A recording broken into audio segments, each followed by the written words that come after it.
আল্লাহ তাআলা দুনিয়াতে যত মানুষ সৃষ্টি করেছেন তার মধ্যে সর্বশ্রেষ্ঠ হলো নবী এবং রাসূলগণ আলাইহিস সালাতু ওয়াস সালাম। নবী রাসূলদের মধ্যে আল্লাহ তাআলা সর্বশ্রেষ্ঠ বানাইছেন আমাদের নবী মুহাম্মদ রাসূলুল্লাহ সাল্লাল্লাহু আলাইহি ওয়াসাল্লামকে। সর্বদিক দিয়ে সর্বশ্রেষ্ঠ বানাইছেন, ওঠা বসা চলাফেরা কথাবার্তা সমস্ত দিক দিয়ে আমাদের রাসূলকে সারা দুনিয়ার মধ্যে সবচেয়ে শ্রেষ্ঠ বানাইছেন। ইন্নাকা আলা খুলুকিন আযীম। আল্লাহ তাআলা চরিত্রের দিক দিয়ে, আচার ব্যবহারের দিক দিয়ে, নম্রতা ভদ্রতার দিক দিয়ে, কথাবার্তার দিক দিয়ে, বিচার বৈশিষ্ট্যের দিক দিয়ে, মায়া মহাব্বতের দিক দিয়ে, রহমত বরকতের দিক দিয়ে, চারিত্রিক যত সৌন্দর্য মণ্ডিত বৈশিষ্ট্য থাকার দরকার সমস্ত বৈশিষ্ট্য দিয়ে আল্লাহ তাআলা আমাদের রাসূলকে ভরপুর করে দিয়েছিলেন। হাদিসে পাকের মধ্যে আসছে আয়েশা রাদিয়াল্লাহু তাআলা আনহা উনি আফসোস করে বলছেন যে ইউসুফ আলাইহিস সালামকে তার দেখে যারা পাগল হয়ে গেছিল, আত্মহারা হয়ে গেছিল, তারা ফল কাটতে গিয়ে ফল কাটা হয়ে গেছে, তারপরও খেয়াল নেই। নবী ইউসুফ আলাইহিস সালামকে দেখে হাত কেটে রঞ্জিত করছিল। কেন? ইউসুফ আলাইহিস সালামকে আল্লাহ তাআলা সমস্ত নবীদের মধ্যে বিশেষ সৌন্দর্য মণ্ডিত করে বানাইছিলেন।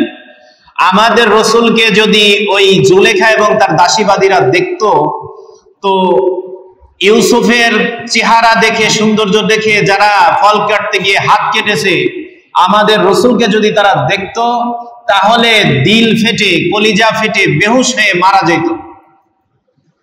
এই কথার দ্বারা বোঝা যায়, বুখারীর riwayat সিরাতের কিতাবের মধ্যে হাদিসটা উল্লেখ আছে যে আমাদের রাসূলের চেহারা অন্য সমস্ত রাসূলের থেকে, সমস্ত নবীদের থেকে সুন্দর ছিল।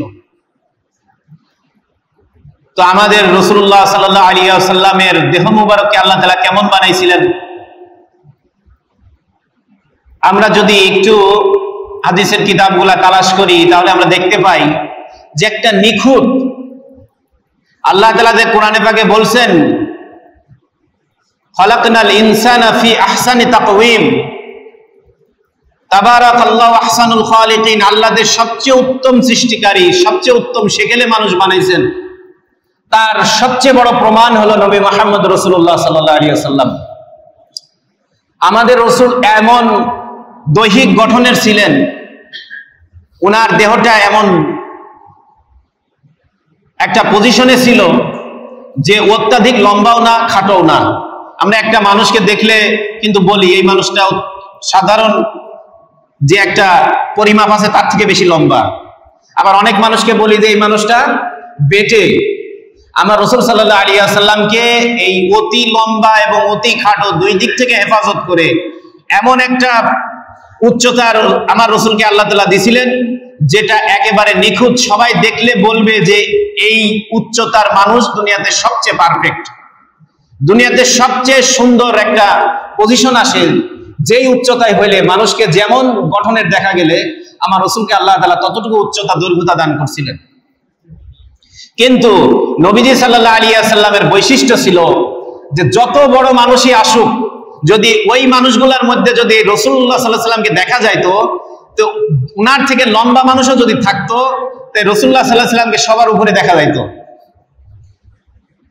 কিন্তু বাস্তবে রাসূলুল্লাহ সাল্লাল্লাহু আলাইহি ওয়াসাল্লাম তার থেকে দৈর্ঘ্যে উচ্চতায় ছোট ছিলেন, কিন্তু সবার মধ্যে আল্লাহ রাসূলকে সবার থেকে কি দেখা যাইতো? বড় দেখা যাইতো। এটাই হলো আল্লাহ তাআলার কারিশমা। আল্লাহ তাআলা সৃষ্টি করছেন, উচ্চতা দিয়েছেন মনে করেন 6 ফুট, কিন্তু আল্লাহ তাআলা 7 ফুট 7.5 ফুট মানুষের মধ্যেও তাকে দেখানোর সময় আল্লাহ তাআলা বড় করে দেখাইতেছেন। যে আল্লাহ তাআলা কাউকে দেখানোর জন্য তার উচ্চতার মুহতাজ না, এটা আল্লাহ রাসূলুল্লাহ সাল্লাল্লাহু আলাইহি ওয়াসাল্লামকে দিয়ে প্রকাশ করছেন। আর রাসূলুল্লাহ সাল্লাল্লাহু আলাইহি ওয়াসাল্লামের দৈহিক গঠন না মোটা না চিকন। একটা মানুষ অত্যাধিক চিকন হলে দেখতে খারাপ দেখা যায়, বেশি মোটা হলে দেখতে খারাপ দেখা যায়। এমন একটা গঠন দিছিলেন যে একটা মানুষ বলতে বাধ্য হবে যে শারীরিক গঠনে এর থেকে ভালো কোনো পজিশন হয় না। এত সুন্দর আল্লাহ তাআলা শারীরিক গঠন দিছিলেন। আমি যে বর্ণনাগুলা বলতেছি আপনাদেরকে, যারা আল্লাহ রাসূলকে স্বপ্নে দেখছে অথবা দেখবে তারা দেখবেন হুবহু মিল পাবেন। যে আল্লাহ রসুলকে দেখছে তাকে আর কি বলার বলেন?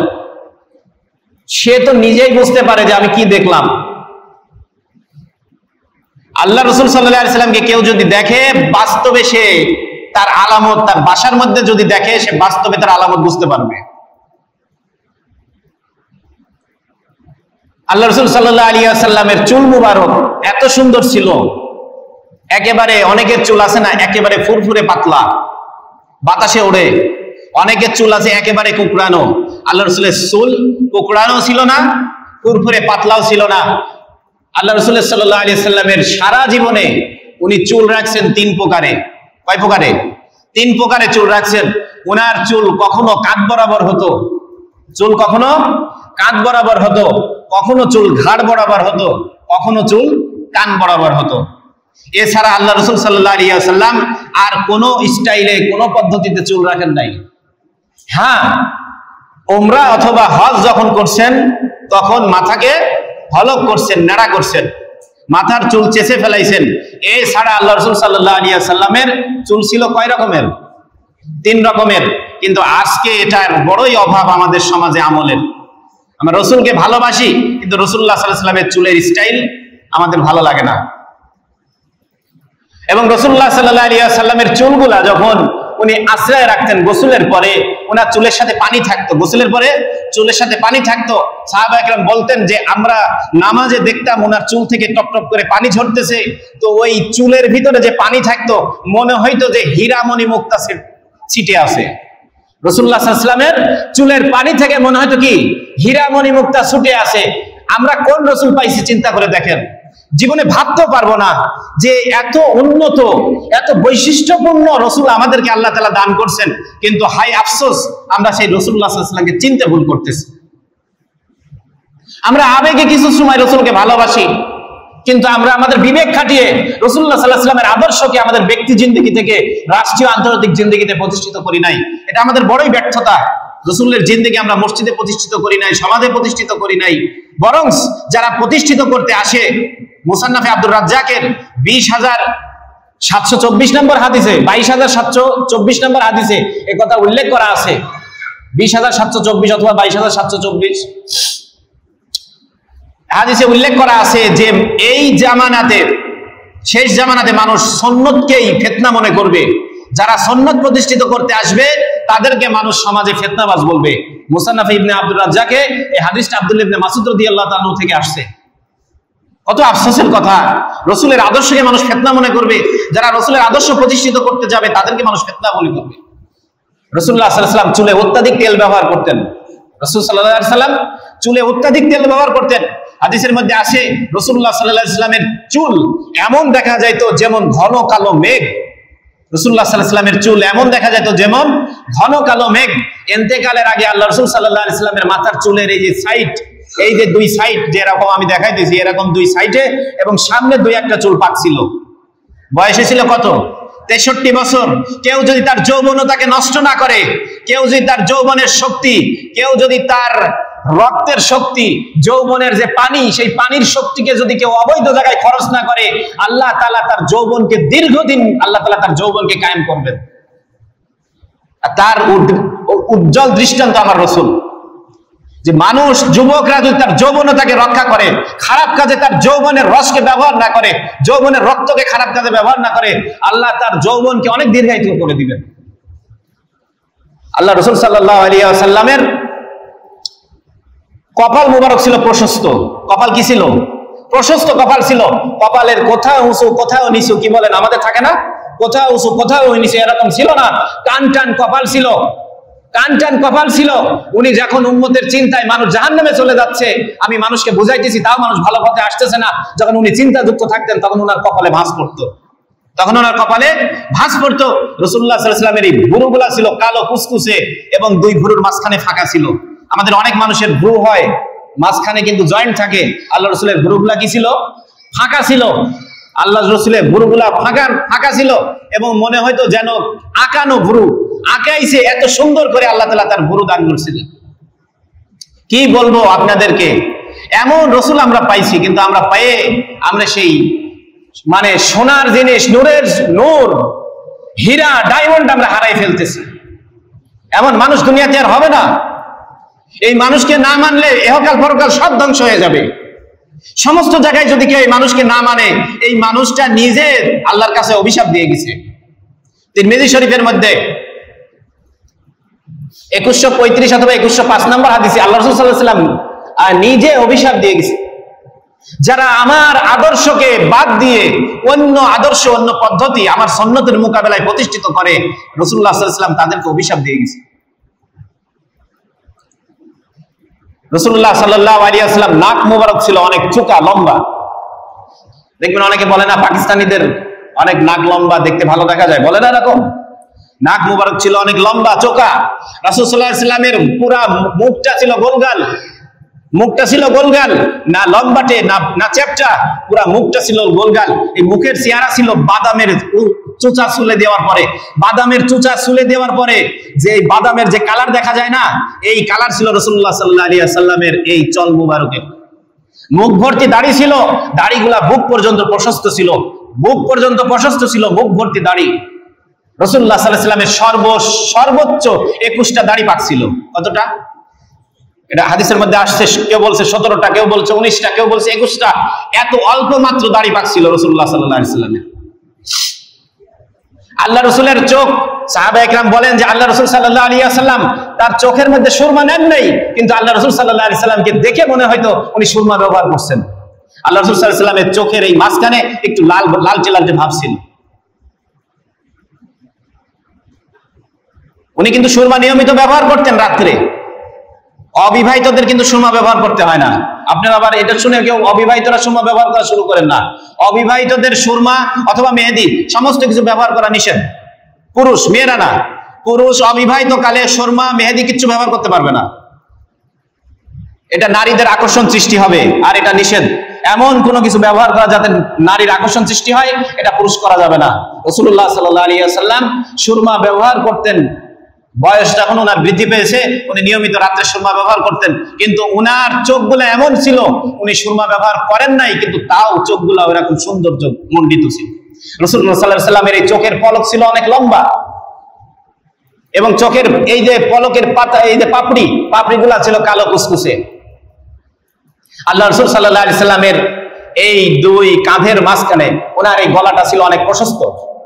এই যে গলা, ওনার গলাটা ছিল কি অনেক প্রশস্ত, অর্থাৎ কাঁধ থেকে মুখের মাঝখানে অনেক অনেক বড় একটা পজিশন ছিল, একেবারে ছোট না। কাঁধ থেকে মুখের মাঝখানে ওনার গলাটা ছিল লম্বা, এবং আল্লাহ রাসূল সাল্লাল্লাহু আলাইহি ওয়াসাল্লামের এই মুখের এখানে অর্থাৎ থুতনির নিচে এমন গোশত ছিল না যেই গোশতের কারণে ওনার গলা দেখা যাইতো না। অর্থাৎ এখানে অনেকের গোশত লেগে থাকে না, গলগণ্ড না, এমনি গোশত আছে মেলা, মানে গোশত হয়ে যায় বলে, এরকম ছিল না। দেখতে সামান্য কোনো কিছুতে খুব হবে এমন রাসূল সাল্লাল্লাহু আলাইহি ওয়াসাল্লামের গঠনের মধ্যে ছিল না। রাসূলুল্লাহ সাল্লাল্লাহু আলাইহি ওয়াসাল্লামের এই দুই কাঁধের মাঝখানে অনেক প্রশস্ত ছিল, অর্থাৎ কাঁধের মাঝখানে প্রশস্ত, চওড়া সিনা। আল্লাহ তাআলা এমনিই বলছেন রাসূলুল্লাহ সাল্লাল্লাহু আলাইহি ওয়াসাল্লামকে, আলাম নাশরাহ লাকা সাদরাক, হে নবী আমি আপনার দিলকে প্রশস্ত করে দিছি, দিলকে প্রশস্ত করে দিছি। মুসা আলাইহিস সালাম বলছিলেন রব্বি শরহ লি সাদরি, হে আল্লাহ আমার দিলকে প্রশস্ত করে দেন, বুককে প্রশস্ত করে দেন। আল্লাহ রাসূল সাল্লাল্লাহু আলাইহি ওয়াসাল্লামকে আল্লাহ তাআলা জাহিরি এবং বাতিনি, তার সৃষ্টিগত দিক দিয়েও তার বুককে প্রশস্ত করে দিয়েছেন, আর আল্লাহ তাআলা আভ্যন্তরীণ মারিফতের দিক দিয়ে আল্লাহ তাআলা তার দিলকে প্রশস্ত করে দিয়েছিলেন। এবং এই দুই কাঁধের মাঝখানের এই হাড় ছিল অনেক লম্বা, অর্থাৎ কাঁধটা ছিল কি অনেক প্রশস্ত। বাম কাঁধের, এই যে আমরা পাকড়ে বলি, বাম কাঁধের পিছনের এই কাঁধের নিচ সাইড আর পাকড়ের উপরে এই মাঝখানে জায়গায় একটা ডিমের মতো একটা গোশত আলাদা পরে জিবরাইল আলাইহিস সালাম এখানে বসায় দিয়েছিলেন। এটাকেই বলে মোহরে নবুয়াত। এটাকে কি বলে? মোহরে নবুয়াত। আল্লামা জালালউদ্দিন সুয়ুতী রাহমাতুল্লাহ আলাইহি বলেন, ওই মোহরের উপরে লেখা ছিল লা ইলাহা ইল্লাল্লাহু মুহাম্মাদুর রাসূলুল্লাহ। যারা বলেন, আজকে যারা বলে লা ইলাহা ইল্লাল্লাহ মুহাম্মাদুর রাসূলুল্লাহ জয়ীফ হাদিস, লা ইলাহা ইল্লাল্লাহ মুহাম্মাদুর রাসূলুল্লাহ এই কথা কোনো সহিহ হাদিসে নাই। রাসূলুল্লাহ সাল্লাল্লাহু আলাইহি ওয়াসাল্লামের এই কালেমা লা ইলাহা ইল্লাল্লাহ মুহাম্মাদুর রাসূলুল্লাহ, কাবার যে কালো গিলাফ দেখেন না, কাবার কালো গিলাফ দেখেন না, ওই কাবার কালো গিলাফে শত শত জায়গায় লেখা আছে লা ইলাহা ইল্লাল্লাহ মুহাম্মাদুর রাসূলুল্লাহ। হারাম শরীফের আনাচে কানাচে লেখা আছে লা ইলাহা ইল্লাল্লাহ মুহাম্মাদুর রাসূলুল্লাহ। সৌদি আরবের কালেমায় লেখা আছে লা ইলাহা ইল্লাল্লাহ মুহাম্মাদুর রাসূলুল্লাহ। সেই লম্বা যে ঘড়িওয়ালা royal clock Mecca, royal clock Mecca tower, কাবার সাথে যারা হজে গেছেন আর যারা মিডিয়াতে তো দেখেনি, ওই সে বড় ঘড়ি, ওই ঘড়ির নিচে লেখা ওঠে লা ইলাহা ইল্লাল্লাহ মুহাম্মাদুর রাসূলুল্লাহ। মদিনার আনাসে কানাসে, এই মক্কা মদিনায় নিজ চোখে আল্লাহ দেখাইছে, হাজার হাজার জায়গায় লেখা, সোনা দিয়ে লেখা এবং বড় বড় ডায়মন্ডের এবং দামি দামি রেশমি কাপড় দিয়ে লেখা লা ইলাহা ইল্লাল্লাহ মুহাম্মাদুর রাসূলুল্লাহ। এবং আল্লামা ইবনে হাজার আসকালানী রাহমাতুল্লাহ আলাইহি আল ইসাবা কিতাবের মধ্যে হাদিস নিয়ে আসছেন লা ইলাহা ইল্লাল্লাহ মুহাম্মাদুর রাসূলুল্লাহ, এই হাদিসটা সহিহ। আজকে এক শ্রেণীর মানুষ বলে লা ইলাহা ইল্লাল্লাহ মুহাম্মাদুর রাসূলুল্লাহ, এই হাদিস নাকি দুর্বল। বেয়াদবের সীমা থাকা উচিত। রাসূলুল্লাহ সাল্লাল্লাহু আলাইহি ওয়াসাল্লামের মোহর নবুয়তের উপরে লেখা ছিল লা ইলাহা ইল্লাল্লাহ মুহাম্মাদুর রাসূলুল্লাহ। এবং আমাদের যে কালো কালো তিল হয় না শরীরে, ওই মোহরে নবুয়তের উপরে সবুজ সবুজ কালারের, অনেকের রগ বেড়ে গেলে একটু সবুজ সবুজ দেখা যায়, কিন্তু রগ হাতের দেখবেন ওই সবুজ সবুজ কালারের তিলের মতো ছিল মোহরে নবুয়তের উপরে চিহ্ন। কি দিয়ে বোঝায় আমার রাসূল কেমন ছিলেন? রাসূলুল্লাহ সাল্লাল্লাহু আলাইহি ওয়াসাল্লামের হাতের ডানা সমস্ত জায়গায় মাংস ছিল, হাতের ডানাতে মাংস ছিল। রাসূলুল্লাহ সাল্লাল্লাহু আলাইহি ওয়াসাল্লামের এই হাতের তালু মাংসে ভরপুর ছিল, হাতের তালু লোকগুলা ছাড়ানো ছিল, লম্বা লম্বা ছিল। রাসূলুল্লাহ সাল্লাল্লাহু আলাইহি ওয়াসাল্লামের আঙ্গুল এমন ছিল না একটার সাথে আরেকটা লাগানো, চিপানো, দেখতে খারাপ দেখা যায়। এই পাশে মানে গোশত উঁচা এমন কোন জায়গা ছিল না, পুরো হাত ছিল লম্বা এবং টানটানে। রাসূলুল্লাহ সাল্লাল্লাহু আলাইহি ওয়াসাল্লামের বুকের থেকে নাভি পর্যন্ত একটা সরু পশমের রেখা ছিল, বুকের থেকে নাভি পর্যন্ত একটা সরু পশমের রেখা ছিল। আমাদের যে অনেকের ভিতরে যে একটা কুসংস্কার আছে, যার বুকে পশম নাই তার রাগ বেশি, তার অন্তর কঠোর, এইসব কথা ঠিক না। ওই বলে সীমারের বুকে পশম ছিল না ইত্যাদি ইত্যাদি, হোসাইনকে মারছে, এই সকল আছে বানোয়াটি কথা। পশমের সাথে রাগের কোনো সম্পর্ক নাই। সবচেয়ে দয়ালু, সবচেয়ে মায়ের, সবচেয়ে রহমতের, সবচেয়ে বরকতের নবী মুহাম্মদ রাসূলুল্লাহ সাল্লাল্লাহু আলাইহি সাল্লামের সারা দেহের মধ্যে এরকম আমাদের মতো এরকম পশম ছিল না, বুক ভরা পশম অথবা পিঠের এখানে এক চাপড়া পশম এরকম ছিল না, শুধু এই বুকের থেকে নাভি পর্যন্ত পশম ছিল। হ্যাঁ, আপনার আমার যে পশম আছে এটা তো আমাদের দোষের না, দোষের এটা আল্লাহ দিয়েছেন, কিন্তু পশমের সাথে রাগের কোনো সম্পর্ক নাই, এটা আমি আপনাদেরকে বললাম। এবং অনেকে বলে রাসূলুল্লাহ সাল্লাল্লাহু আলাইহি ওয়াসাল্লামের শরীর ছিল জিম করা, এটা অনেকেই বলছে, এই কথাটা সম্পূর্ণ বানোয়াটি কথা, এটা সম্পূর্ণ বানোয়াটি। আল্লাহ রাসূলুল্লাহ সাল্লাল্লাহু আলাইহি ওয়াসাল্লামের সম্পর্কে অপবাদ দেওয়া। সিরাতে মুস্তাফার মধ্যে আল্লামা ইদ্রিস কান্দলবী রাহমাতুল্লাহ আলাইহি অনেক হাদিস উল্লেখ করছেন, এবং আর রাহিকুল মাখতুমের মধ্যে হাদিস উল্লেখ আছে, রাসূলুল্লাহ সাল্লাল্লাহু আলাইহি ওয়াসাল্লামকে যদি কেউ সাইড দিয়ে তাকাইতো, ওনার বুক এবং পেট সমান দেখা যাইতো। সিক্স প্যাক বোঝেন, সিক্স প্যাক যেটাকে বলে, অর্থাৎ জিম করলে গোশত আলাদা আলাদা হয়। রাসূল সাল্লাল্লাহু আলাইহি ওয়াসাল্লামের দেহ এরকম বিটখুটে ছিল না। যারা জিম করে, যারা রেসলিং করে, এই যে গোশত আলাদা আলাদা দেখতে ভালো দেখা যায় না খারাপ দেখা যায়? হ্যাঁ, একটা বিটখুটে সাইজ। কিন্তু রাসূলুল্লাহ সাল্লাল্লাহু আলাইহি ওয়াসাল্লামের যদি পাশ থেকে কেউ তাকায়, আমাদের মতো লম্বা ভুঁড়ি, পেট হয়ে গেছে খাইতে খাইতে, কি বলেন, ভালো খাবার দেখলে মন টিকতেছে না। রাসূলুল্লাহ সাল্লাল্লাহু আলাইহি ওয়াসাল্লামের এমন ছিল, পেট এবং সিনা সাইড থেকে তাকাইলে দেখা যায় তো কি সমান। হুজুর সাল্লাল্লাহু আলাইহি ওয়াসাল্লামের হাতের এই ডানাতে যেরকম মাংস ছিল, পায়ের ডানাতেও এরকম কি ছিল, মাংস ছিল।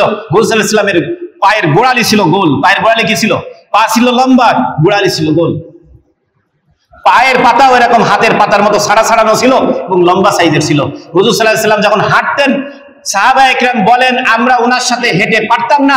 আবু হুরায়রা রাদিয়াল্লাহু তাআলা বলেন আমি জোরে জোরে দৌড়ানোর মতো হাঁটতাম, রাসূলের সাথে হেঁটে পারতাম না, সেজন্যই দ্রুত হাঁটা সুন্নাত।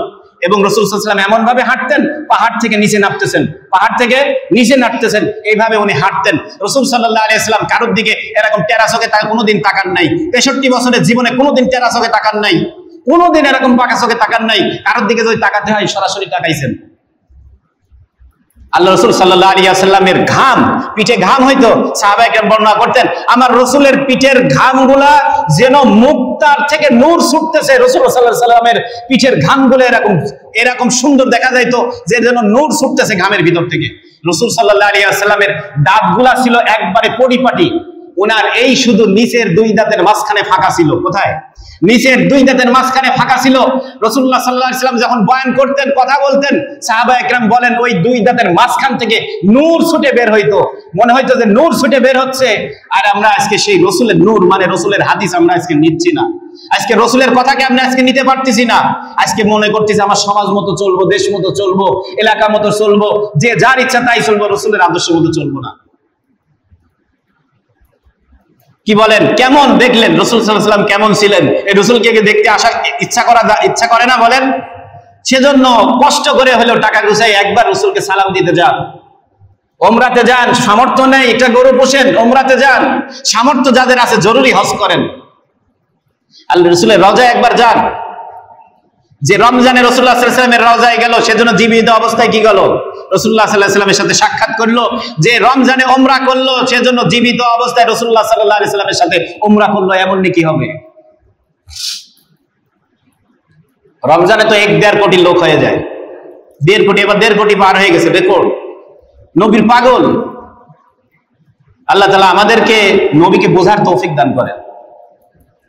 দেখেন, সেই নবীকে নিয়ে আজ দেশের মধ্যে, দেশের বাইরে নবীকে নিয়ে সমালোচনা হয়, নবীর চরিত্র নিয়ে কথা হয়, নবীর উপরে অপবাদ দেওয়া হয়। ইমাম ইবনে তাইমিয়া রাহমাতুল্লাহ আলাইহি সারা উম্মতের ইজমা আস-সারিমুল মাসলুল আলা শাতিমির রাসূল কিতাবের মধ্যে উনি উল্লেখ করেছেন, সারা দুনিয়ার সমস্ত বিদ্বানরা এই মতের উপরে একমত হয়ে গেছে, আল্লাহর রাসূলকে যদি কেউ কষ্ট দেয়, কটূক্তি করে, তার একমাত্র শাস্তি হলো মৃত্যুদণ্ড। তার একমাত্র শাস্তি কি? মৃত্যুদণ্ড।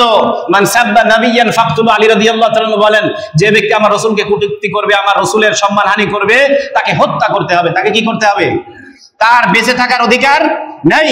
আল্লামা ইদ্রিস কান্দবলী রাহমাতুল্লাহ সিরাতে মুস্তাফার মধ্যে বলেন, নবীজি মক্কা বিজয়ের পরে সমস্ত মানুষকে ক্ষমা করে দিয়েছেন, কিন্তু 15 থেকে 17 জন মানুষকে ক্ষমা করেন নাই, এবং বলছে তারা যদি কাবার গিলাফ ধরে থাকে, তাও তাদেরকে যেখানে পাবে সেখানে হত্যা করতে হবে। সেই 15 থেকে 17 জনের অপরাধ একটাই ছিল, তারা আল্লাহর রাসূলকে অপবাদ দিত, রাসূলুল্লাহ সাল্লাল্লাহু আলাইহি ওয়াসাল্লামকে গালিমন্দ করত, রাসূলকে নিয়ে ব্যঙ্গ করে কবিতা বানাইতো। এই অপরাধের কারণে তাদের শাস্তি কি? যারা মনে করে যে রাসূলুল্লাহ সাল্লাল্লাহু আলাইহি ওয়াসাল্লামের যারা তুচ্ছ তাচ্ছিল্য করে, তাদের শাস্তি মৃত্যুদণ্ড না, তারা স্বয়ং রাসূলের বিপক্ষে অবস্থান করবে। হ্যাঁ, ওই যে 15 থেকে 17 জনের মৃত্যুদণ্ড রাসূল ঘোষণা করছিল, এর ভিতরে অধিকাংশ নিজ থেকে তওবা করে ফিরে আসছিল, নিজ থেকে তওবা করে ফিরে আসছিল, তাদেরকেও ক্ষমা করে দিয়েছিলেন। মোটামুটি 6 জনকে হত্যা করা হয়েছিল, আর বাদ বাকি সবাই তওবা করে কি করছিলেন? ফিরে আসছিলেন। সুতরাং কেউ যদি আল্লাহ রাসূলের উপরে গালিমন্দ করে নিজ থেকে তওবা করে ফিরে আসে, হাদিসের মধ্যে আছে, গালিমন্দ করে রাসূলকে যা ইচ্ছা তাই বলে, আল্লাহ রাসূল বললেন যেখানে পাও তাকে সেখানে হত্যা করা হবে। ওই ব্যক্তির কানে এই কথা পৌঁছানোর পরে ওই ব্যক্তি চাদর মুড়ি দিয়ে ফজরের নামাজে মসজিদে হাজির হয়ে প্রথম কাতারে ফজরের নামাজ, অমুসলিম, রাসূলের সাথে বেয়াদবি করছে, ফজরের নামাজ রাসূলের সাথে মসজিদে পড়ছে, পড়ার পরে মসজিদে নববীতে বলছে, ইয়া রাসূলুল্লাহ, আমার একটা প্রশ্ন আছে। প্রশ্নটা বলেন, কি প্রশ্ন বলো? বলে যে কেউ যদি আপনাকে গালি দেয়, আপনাকে তুচ্ছ-তাচ্ছিল্য করে, আর সে যদি নিজ থেকে তওবা করে, সে যদি ভুল বুঝতে পারে, তার বিধান কি? আল্লাহ রাসূল বললেন যে তাকে ক্ষমা করা হবে। তখন সে চাদর সরায় বললেন, ইয়া রাসূলুল্লাহ, আমি সেই ব্যক্তি, আমি আপনাকে গালমন্দ করছিলাম, আমি ভুল বুঝতে পারছি, আমাকে ক্ষমা করে দেন। আর আল্লাহ রসুলকে যে গালিমন্দ করবে, রসুলকে তুচ্ছ-তাচ্ছিল্য করবে, হাদিস নিয়ে রসুলের কথা নিয়ে ব্যঙ্গ করবে, তাকে যদি কেউ ব্যক্তিগতভাবে হত্যা করে, তার কোনো বিচার নেই। তার কি নেই? তার কোনো বিচার নেই। আবু দাউদ শরীফের মধ্যে হাদিস আছে, রাসূলুল্লাহ সাল্লাল্লাহু আলাইহি ওয়াসাল্লামকে এক মহিলা যা ইচ্ছা তাই বলতো, ওনার যে মনিব তাকে নিষেধ করতো, দেখো আমার রসুলকে নিয়ে তুমি আজে বাজে কিছু বলো না। নিষেধ করতে করতে করতে করতে অনেকদিন চলে গেছে, তাও শোনে না। আল্লাহ রাসূল সাল্লাল্লাহু আলাইহি ওয়াসাল্লামকে শুধু গালমন্দ করেই যায়। ওই ব্যক্তি একদিন বাস এই বাদী ঘুমায় গেছে, ওই ব্যক্তি অন্ধ ছিল, তাও ওই ব্যক্তি আসলো, আসে বাদীর গা হাত দিয়ে দেখলো যে কি পজিশনে শুয়ে আছে। বাস পজিশন দেখার পরে ওই ব্যক্তি তার খঞ্জরকে বের করে এমন ভাবে বারবার তার পেটের মধ্যে আঘাত করলেন, যতক্ষণ পর্যন্ত নিশ্চিত না হলো যে এই ব্যক্তি মহিলা মারা গেছে, ততক্ষণ পর্যন্ত আঘাত করতে থাকলেন। পরের দিন সকালবেলা মদিনাতে রোল পড়ে গেছে যে একটা মুসলমানকে এক মুসলমান হত্যা করছে। আর মুসলমানকে হত্যা করলে কি হয়? তাকে হত্যা করতে হবে, বিধান। তাকেও বিধান, কুতিবা আলাইকুমুল কিসাসু ফিল কতলা, তাকে হত্যা করতে হবে, বিধান। তাহলে ওই অন্ধ সাহাবী এসে বললেন, ইয়া রাসূলুল্লাহ, আগে আমার কথা শোনেন, আমার যদি অপরাধ থাকে আমাকে হত্যা করবেন, কোনো সমস্যা নেই। বলে আচ্ছা বলো তুমি কাহিনী। বলে ইয়া রাসূলুল্লাহ, এই মহিলা আপনার দুর্নাম করতো, আপনাকে ব্যঙ্গ করতো, আপনাকে নিয়ে বাজে কবিতা বলতো, আপনাকে বাজে বাজে কথা বলতো, আমি অনেক বুঝাইছি, তারপরেও শোনে না।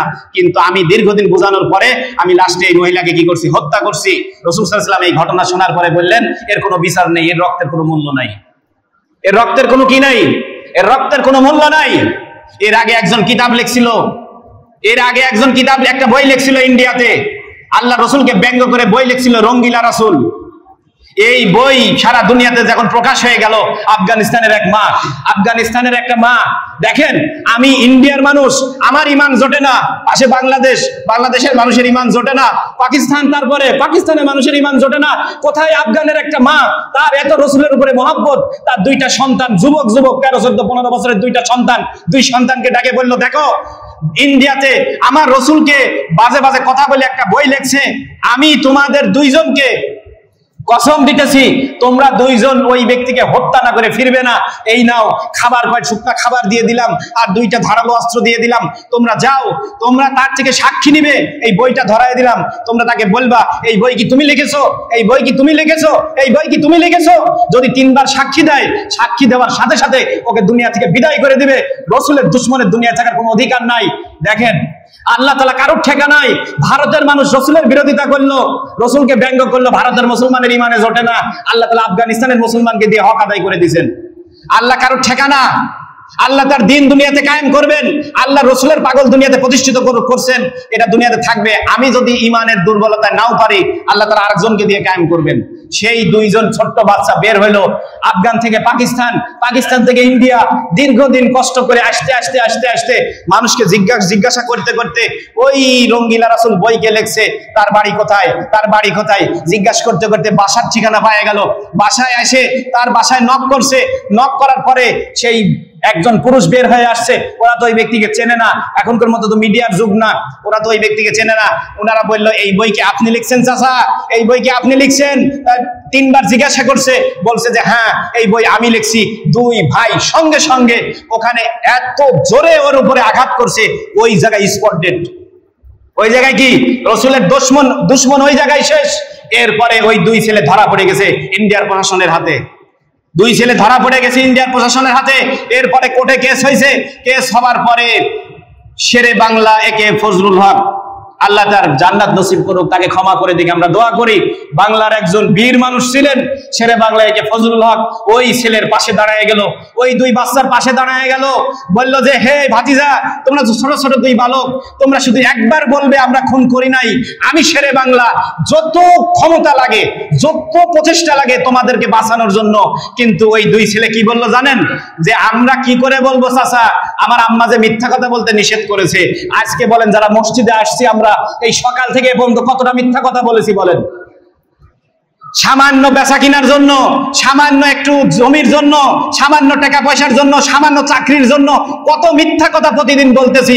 অথচ যেখানে মার্ডার কেস, সেখানে মা বলেছে মিথ্যা কথা বলবি না, ধরা পড়ে গেলে সন্তানরা মিথ্যা কথা বলবে না। আজকে ওই মা কোথায়, যেই মা সন্তানকে ছোটবেলা থেকে গড়ে তোলে যে মিথ্যা কথা বলবি না বেটা, কোথায় সে মা আজকে বলেন? শেরে বাংলা একে ফজলুল হক আশ্চর্য, মিথ্যা কথা বলতে নিষেধ করে দিছে। এরপরে কালকে ফাঁসি হবে। কবে? কালকে ফাঁসি হবে। আজকে রাত্রে দুই বাচ্চা কারাগারে ঘুমায় গেছে, দুই বাচ্চা কারাগারে ঘুমায় গেছে। ঘুমের মধ্যে দুই সন্তান দেখে, ঘুমের মধ্যে দুই ছেলেই দেখে সুন্দর একটা বাগান, সুন্দর একটা বাগান। এই বাগানের মধ্যে একজন বিশাল পাগড়ি পরিহিত, সাদা জুব্বা পরিহিত, একজন ফুটফুটে সুদর্শন নূরের চেহারাওয়ালা একজন মানুষ, তাদেরকে এসে দুইজনকে বুকে জড়ায় ধরছে, জড়ায় ধরে বলছে হে দুই বেটা, আমি তোমার নবী মুহাম্মদ রাসূলুল্লাহ। রসুলকে এমনি দেখা যায়? বলে যে হে আমার দুই সন্তান, কালকে তোমরা আমার সাথে এসে সাক্ষাৎ করবে, কালকে তোমরা আমার সাথে এসে সাক্ষাৎ করবে। তার মানে কালকে কি হবে? পরের দিন সকাল শেরে বাংলা একে ফজলুল হক আবার ছুটে গেছে কারাগারে। কারাগারে বলতেছে ভাতিজা, তুমি এখন বলো যে আমরা খুন করি নাই, তোমাদের বাঁচানোর জন্য আমি সর্বাত্মক চেষ্টা করব। তখন দুই ছেলেই বলতেছে চাচা, আমরা কি করে আপনার কাছে মিথ্যা কথা বলি? এক তো আমার মা নিষেধ করেছে, আর এক তো গত রাত্রে আমার রসুল আমাদের সাথে, আমার রসুলের সাথে আমাদের দেখা, স্বপ্নের মধ্যে আমার রসুল বলেছে যে আগামীকাল জান্নাতে তোমার সাথে আমার দেখা হবে। আজকে ইন্ডিয়ার মধ্যে একজন সন্ন্যাসী আল্লাহ রসুলকে নিয়ে কত বাজে মন্তব্য করছে, আর একজন নেতা সেটাকে সাপোর্ট দিতেছে। আমাদের কেন বলেন? দুইটা কারণে।